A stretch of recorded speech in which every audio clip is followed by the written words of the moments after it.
नमस्कार, स्वागत है आपका अपना YouTube चैनल हिस्ट्री मिस्ट्री में। आज हम बात करेंगे सबसे इंपॉर्टेंट टॉपिक है हमारा भारत में राष्ट्रवाद, जो कि बहुत ज़्यादा इंपॉर्टेंट है और 1.5 महीने बाद हमारा एग्जाम है, यानी कि 10वीं का एग्जाम है, CBSE बोर्ड है। तो अब देखिए सबसे बड़ी बात, यहाँ पे हमने कुछ डेट लिख रखा है और डेट जो है सबसे पहले हम ये बताने की कोशिश करेंगे कि इस चैप्टर में क्या है, क्यों है, किस लिए हुआ, कैसे हुआ, सारे बात करेंगे। तो सबसे पहले हम यहाँ पे बात कर लेते हैं कि भाई यहाँ पे क्या एक एक डेट को हम जो है एक क्रोनोलॉजिकल ऑर्डर में हम देखने की कोशिश करेंगे।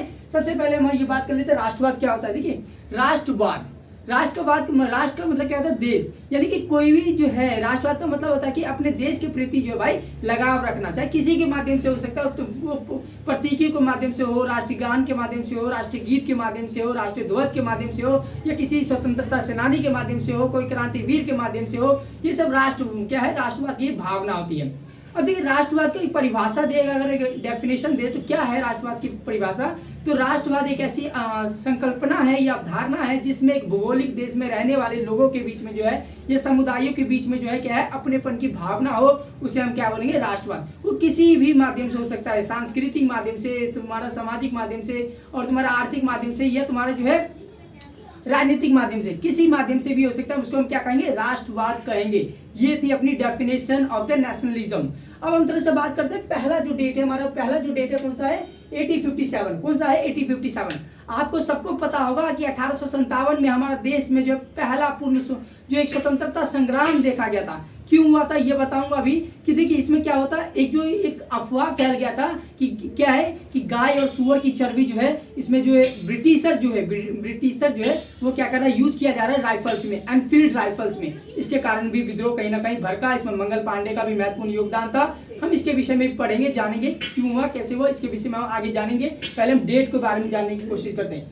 फिर एक है 1857। इसमें क्या हुआ, बंकिम चंद्र चटर्जी जो थे, उन्होंने जो वंदे मातरम की रचना किया, ताकि लोगों के बीच में जो है राष्ट्रवाद की भावना का जो क्या हो सके, विस्तार हो सके उसका। तो इसके लिए 1800 तुम्हारा जो है 70 में बंकिम चंद्र चटर्जी ने किसकी रचना किया, वंदे मातरम की रचना किया। इसके बाद हम बात करते हैं कि 1885 में कांग्रेस का स्थापना होता है। इसमें जो A.O. ह्यूम करते हैं, ये इसकी स्थापना करते हैं। इसके पहले जो अध्यक्ष होते हैं विमलेश चंद्र चटर्जी होते हैं, इसके पहले अध्यक्ष होते हैं। ये कांग्रेस की स्थापना 1885 में। फिर इसके बाद हम देखते हैं कि क्या क्या वो कार्य करता है, ये भी देखेंगे हम। इसके बाद हम देखते हैं कि 1905 में क्या हुआ। 1905 में हम देखते हैं कि भाई यहाँ पे क्या होता है, बंगाल का विभाजन हो जाता है। अब देखिए बंगाल का विभाजन एक बड़ा दुखदायी कारक हम कह सकते हैं, इसको बंग भंग के नाम से भी जाना जाता है। इसमें लॉर्ड कर्जन का महत्वपूर्ण योगदान था। देखो हम ना इंडिया वालों को ना हमेशा ब्रिटिशर्स ने तोड़ने का ही काम किया है। हम हिंदू मुस्लिम को अगर कहीं पे एक दिखेगा ना तो तोड़ने का ही काम करेगा। ये भी क्या कर रहा था, लॉर्ड जो कर्जन था वो बंगाल को 2 भागों में बांट दिया, एक पूर्वी बंगाल, एक तुम्हारा पश्चिमी बंगाल। पूर्वी बंगाल में जो है मुस्लिम बहुल इलाका था, मुस्लिम बहुत ज्यादा रहते थे, और जो वहीं पे पश्चिमी में कम रहते थे, इसलिए इसकी कर दिया, तोड़ दिया। फूट डालो राज करो की इस नीति को पालन किया था। इसके बाद एक और देखोगे तुम, 20 जुलाई 1905 को इसको क्या किया गया था, लागू किया गया, और जो पूरी तरीके से कायम जो हुआ वो 16 अक्टूबर को हुआ था। इसके विषय में हम जानेंगे। इसी में जो है हमारे रविन्द्रनाथ टैगोर जी ने अमार सोनार नामक एक जो बंगाल की जो है राष्ट्रीय गान की रचना की, जो हमारा भी बना था राष्ट्रीय गान, इसके विषय में भी हम जानेंगे। फिर 1905 में ही अविंद्रनाथ जो ठाकुर थे, उन्होंने भारत माता की तस्वीर बनाया, ताकि भारत के लोगों के बीच में जो है अपनेपन, राष्ट्रवाद के माध्यम से जो फैलाव हो सके और ब्रिटिशर्स को अपने इंडिया से भगा सके उनको। क्योंकि ब्रिटिशर्स ने हम पे हमेशा एक्सप्लॉइटेशन ही किया है, हमेशा हमारे पे क्या किया, शोषण ही किया है। कहीं ना कहीं इसको भगाने की भी हम कोशिश कर रहे हैं यहाँ से हमारा।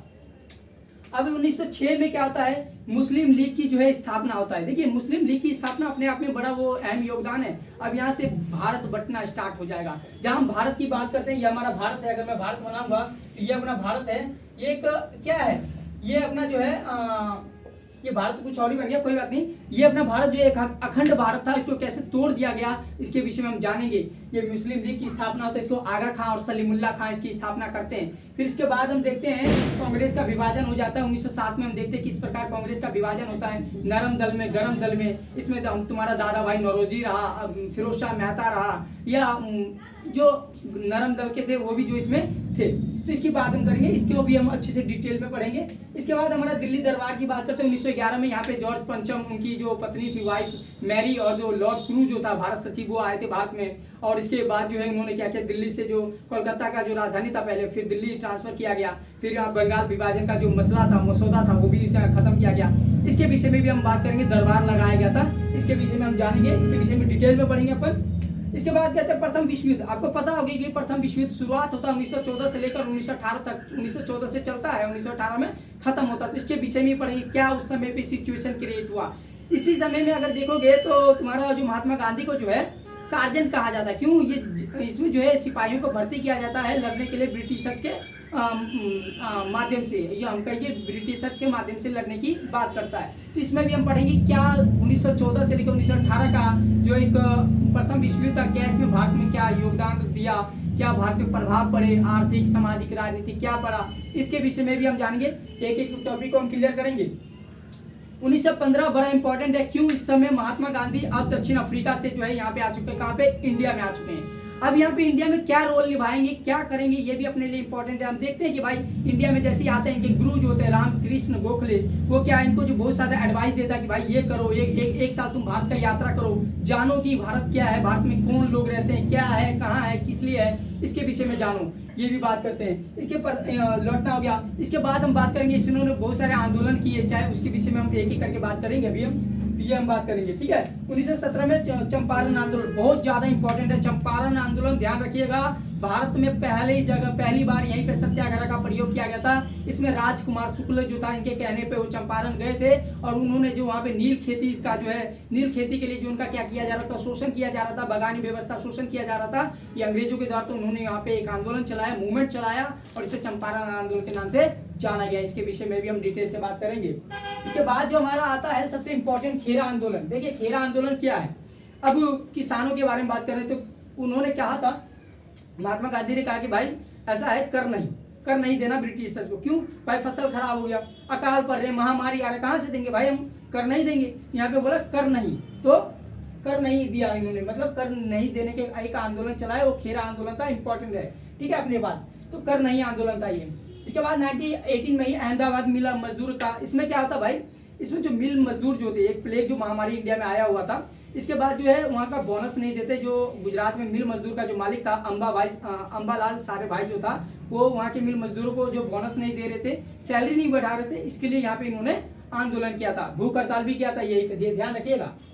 इसके बाद रॉलेट एक्ट, ये रॉलेट एक्ट किसकी अध्यक्षता में किया गया भाई, सर सिडनी रॉलेट एक्ट के, सर सिडनी रॉलेट के अंतर्गत इसको पास किया गया था। और ये कैसा कानून था, एक ऐसा कानून जो संदेह के आधार पर मैं गिरफ्तार कर सकता हूं किसी को, एक राजनीतिक परिस्थिति को कुचलने का काम किया गया था। इसके विषय में जानेंगे किस प्रकार इसको महात्मा गांधी ने कहा था, बिना वकील बिना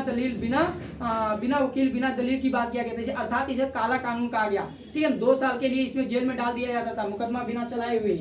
अब जलियांवाला बाग हत्याकांड, इसको जो जेनोसाइड भी कह सकते हैं, नरसंहार भी कहेंगे, इसको जेनोसाइड इसलिए कहेंगे क्योंकि इसमें निहत्थे लोगों को जो है मार दिया गया था, निहत्थे लोगों पे गोली चलवा दिया गया था। 10 मिनट के अंदर 1650 राउंड की गोलियां यहाँ पे चली थी, सबसे इंपॉर्टेंट है। और इसमें हमारे कितने निहत्थे लोग, कितने भाई बहन लोग जो है, बुजुर्ग लोग, माता बहने लोग मार दिए गए। तो इसमें छोटे छोटे बच्चों को मार दिया गया भाई, छोटे छोटे बच्चों को मार दिया गया था गोली। आप सोचिए वो बेचारे कितने तरफ तरफ पे मरा होगा। एक जनरल डायर वहीं पे खुशी मना रहे हैं, वहीं पे उनको लोगों को उपाधि टाइटल दिया जा रहा था। इसके विषय में हम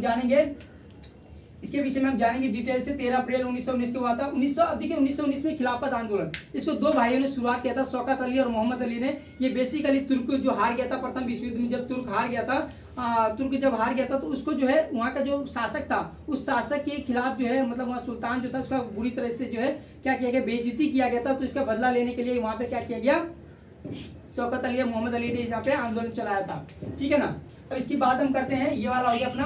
अब हम बात करते हैं 1920 की बात करते हैं, असहयोग आंदोलन। असहयोग आंदोलन था क्या, देखिए असहयोग आंदोलन एक ऐसा आंदोलन था जिसमें हम क्या देखते हैं, एक ऐसा आंदोलन था जिसमें हम देखते हैं कि भाई बिना सहयोग किए हुए, क्या बिना सहयोग करना, असहयोग, यानी कि महात्मा गांधी कह रहा है कि भाई बहुत हो गया, अब हमें क्या करना, इसका सहयोग मत करो, ब्रिटिशर का सहयोग मत करो, बहुत हमारे को लूट लिया, बहुत हमारे को मारा, हमारे को घसीट रहे हैं रोड पे, अब इसका सहयोग ही मत करो, चाहे इसका कोई भी वस्तु है, कोई भी सामान है, सबको हटा दो, अब इनकी होलिका जलाओ, इनकी वस्तुओं का होलिका जलाओ, ठीक है ना। तो ये बात क्या, मास्टर लोग अपना जो पढ़ाना छोड़ दिया, जो स्कूल छात्र थे वो जाना छोड़ दिया, वकील वकालत करना छोड़ दिया, जो दवा खाना था वो बंद कर दिया, तो बहुत सारे काम हो यहाँ पे हुआ, तो इसके विषय में भी हम जानेंगे डिटेल से। इसके बाद चोरी चोरा आंदोलन बहुत इंपॉर्टेंट है, ये गोरखपुर में हुआ था, और इसमें ऐसा माना जाता है कि भाई 1922 में हमारे इंडियंस ने वो ब्रिटिशर्स को जला दिया था। अब ये कितना सत्य है कितना नहीं, इसमें कोई वो नहीं है, पर देखो जलाया था। अगर तुम हमारे को हरदम मारते ही रहोगे तो एक दिन गुस्सा नहीं आएगा क्या? तो हमने गुस्सा यहाँ पे उतारा ना। तो महात्मा गांधी जी ने क्या कर लिया, ये अपना असहयोग आंदोलन वापस ले लिया। अब ये महात्मा गांधी जी कैसी सोच थी मुझे नहीं पता, क्योंकि 13 अप्रैल 1919 को हुआ था, तो उसमें तो हमारे इतने लोग मारे गए थे, तो इसमें तो कुछ नहीं करे उन्होंने। क्या बोला भाई, ये भी देखना है। तो अब ये हो गया 1925 में काकोरी हत्याकांड। देखिए काकोरी हत्याकांड बड़ा इंपॉर्टेंट है, क्योंकि ये जो काकोरी हत्याकांड है इसमें क्या हमारा ही माल है, हमारा खजाना है। अगर हम अपने खजाना को लूट रहे तो कोई गलती बात तो है नहीं। तो इसमें क्या किया गया, इसको काकोरी हत्याकांड षड्यंत्र का नाम दे दिया गया है ना। तो ये भी इसके विषय में भी डिटेल से पढ़ेंगे। इसमें अशफाकुल्ला था, ये तुम्हारा जो है चंद्रशेखर आजाद थे, सारे इसमें थे। इसमें साइमन कमीशन, अब साइमन कमीशन 1928 में आया था वो इंडिया में। इसको लाहौर पे बहुत विद्रोह किया गया, मतलब इसका प्रदर्शन किया गया। इसमें कहा गो बैक साइमन कमीशन। इसमें लाला लाजपत राय जी की मृत्यु भी हो जाता है। फिर इसका बदला जो मारता है सैंडर्स मारता है, स्कॉट और सैंडर्स जब मारते हैं तो इसका बदला लेते हैं भगत सिंह, उसको भी मार देता है सैंडर्स को। तो इसके बाद भी हम देखेंगे। फिर 1929 में क्या होता है, भगत सिंह हो गया तुम्हारा, बटुकेश्वर दत्त जो है लाहौर में जो है असेंबली में जो है उन्होंने बम फेंका था, ठीक है ना। तो इसके बाद में हम बात करेंगे, ठीक है। इसके लाहौर षड्यंत्र के नाम से भी जाना जाता है इसमें। और 1930 में दांडी यात्रा की बात करेंगे। महात्मा गांधी जी किस प्रकार जो है दांडी यात्रा को जो है एक तरह से स्वरूप तय करते हैं। एक साबरमती से यात्रा स्टार्ट करते हैं और कहाँ पे जाती है, दांडी में। और यहाँ पे 78 स्वयंसेवक के साथ चलते हैं। और इसमें क्या होता है कि भाई नमक कानून तोड़ते हैं वहां पे जाके। तो ये भी हमारे लिए इंपॉर्टेंट है, इससे सविनय अवज्ञा आंदोलन भी कहा जाता है। इसके बाद नमक कानून तोड़ा 1930 में वहां पे जाके। इसके बाद जो है 1930 में हम देखते हैं कि भाई जो अंबेडकर जी उन्होंने क्या किसकी स्थापना किया था, दलित वर्ग एसोसिएशन की स्थापना किया, ताकि दलितों को वो जो नीचे जो पिछड़ी जाती है उनको थोड़ा ऊपर आने का एक मौका मिल सके, ताकि वो ऊपर आ सके, ठीक है। ये तो हमारा फर्स्ट वीडियो पार्ट था। अब सेकंड वीडियो पार्ट में हम क्या करेंगे, और जितने भी है सारे इंपॉर्टेंट डेट को और कवर करने की कोशिश करेंगे। वीडियो अच्छा लगे तो वीडियो को लाइक जरूर कीजिएगा, कमेंट करना मत भूलिएगा कैसा लगा वीडियो। धन्यवाद।